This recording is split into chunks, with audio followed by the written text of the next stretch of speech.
She had hardly been decently buried, and here I was demanding a share of her worldly goods. Only I knew the real meaning behind the question. I wanted freedom, independence even, from the kindness of my uncle. He seemed to understand. "Don't you worry your pretty head about any of it, my dear. In a few days we'll go to Wales, and you will have a change of scenery to take your mind off things here."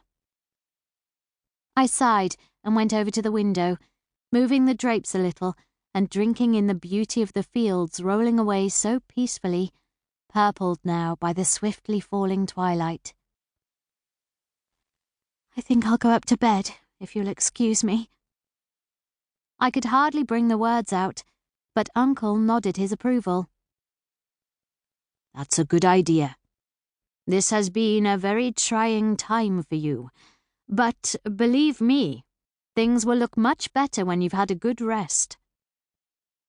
He came with me to the door and opened it for me, stopping me for a moment, his hand on my arm. "I'll look after you, Charlotte.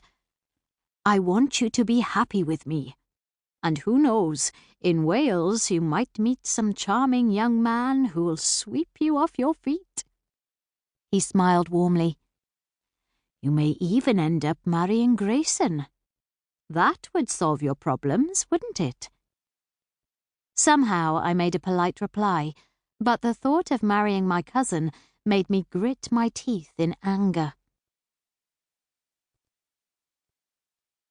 "Jess!" I called more loudly than I'd intended, and she appeared on the landing, a startled look in her eyes. "Yes, miss? Is anything wrong?" Her round face was filled with compassion, and again, in spite of my anger, tears filled my eyes. Impatiently, I dashed them away. "I wondered if you could bring me a hot drink," I said more quietly. "I've decided to have an early night." "You go on in, miss." Jess suffered from a thwarted maternal instinct. She was not much older than I, but she insisted upon treating me like a child to be cosseted. "I'll bring you something that will soothe you nicely and help you to get off to sleep." Alone in my room, I sank down disconsolately on the bed, missing Aunt Grace so badly it was like a physical pain. She had been a mother to me and a very dear friend, and it wasn't until I'd seen her eyes closed in death that I'd realized how old she was. Her sparkling eyes and crisp, clear wit had given her such an air of eternal youth that I had never even considered a time when I would be without her. "Here, miss, let's get you tucked into bed." Jess, crackling in her starched apron, put a steaming cup on the bedside table. "You're looking pale, too pale for my liking. Come on, off with your shoes." Gratefully, I submitted to her ministrations. Maybe everything would look better in the morning, though how that could be was a mystery to me. My aunt was dead, and my home now belonged to an arrogant stranger. Sometime in the next few days, I would be taken from everything I loved to go and live in surroundings as foreign to me as uncharted seas. I put my head down on the pillow and wept.